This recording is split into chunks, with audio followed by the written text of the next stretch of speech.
Phone આવ્યો કાકા. હા હેલો હલો, હેલો સાંભળો, તમે જમ્યા? સાંભળો, તમે જમ્યા? અરે હું તમને પૂછું છું. અરે હું તમને પૂછું છું. તમે મારા ચાડા પાડો છો? તમે મારા ચાડા પાડો છો? ચલો શોપિંગ માટે. હા જમી લીધું. હા તો ઉપાધિ થયેલા. કેવા સીધા થઈ ગયા. હા બોલ.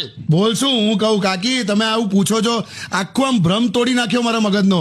શું બોલ્યું? આ ઓલવેઝ એવું કહે છે કે તમે કાકાની વેલ્યુ નહીં કરતા એમ. નહીં એટલા હોતું હશે, મેં કેટલી બધી વેલ્યુ રાખી છે અમની. તું જાણે હવે જો કે એમાં તારો વાંક જ નહીં. કેમ એમ? વાઈફ નું હવે શું કહું. ના બોલો બોલો. જો તમે લોકોએ ઘર છોડ્યું તો તમને સાસરું મળ્યું, હા ભાઈ છોડ્યો તો દિયર મળ્યો, બરાબર.